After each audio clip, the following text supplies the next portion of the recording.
আসসালামু আলাইকুম। কালকে আমার আব্দুল রহমান রাখিয়েছি।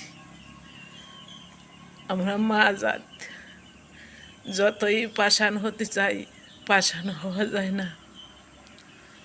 সবাই আমার ছোট্ট আব্দুল রহমানের জন্য দোয়া করবে যে আমার আব্দুল রহমান যেন ভালো একটা মানুষ হতে পারে। আমি মা হয়ে সারাটা রাতের মধ্যে ঘুমাতে পারি নাই আমার আব্দুল রহমানকে রাখিয়ে।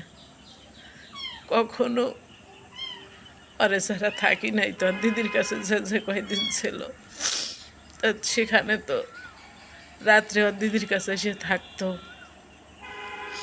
আর আজকে গেছে রাত্রে তো ওই একাই সারা রাত রয়েছে। না জানি কিভাবে ছিল। আল্লাহ তার ইমান দিক, সে যাতে ভালো একটা মানুষ হতে পারে। আমি মা হয়ে তার সবার কাছে আমি দোয়া ভিক্ষা চাচ্ছি।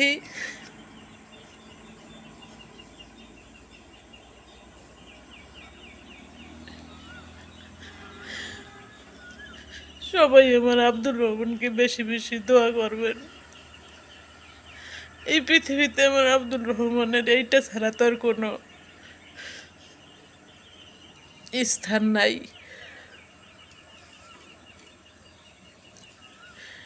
তাই সবাই তোমরা বেশি বেশি করে আমার আব্দুল রহমানরে দোয়া করবা। আমি জানি তোমাদের দোয়া আমার আব্দুল রহমানরে কবুল করবে। তাই আজকে সকালবেলা ঘুম থেকে উঠে সব কিছুই কেমন যেন খালি খালি লাগতেছে।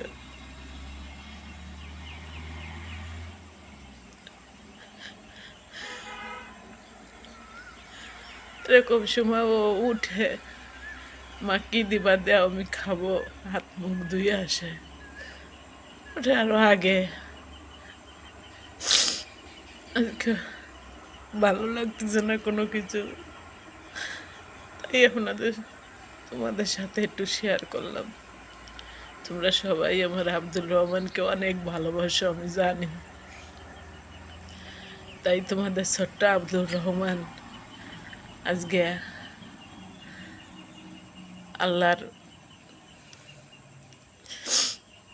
পথে যাই একা একাই রাত্রে ওইখানে ছিল, আছে। জানি না রাত্রি কীভাবে ছিল। বিকেলে হয়তো যাব আব্দুল রহমানের সঙ্গে দেখা করে আসব কীরকম আছে। আসি আবার তোমাকে সবাই জানাবো। তোমরা সবাই ভালো থেকো। আল্লাহ হাফেজ।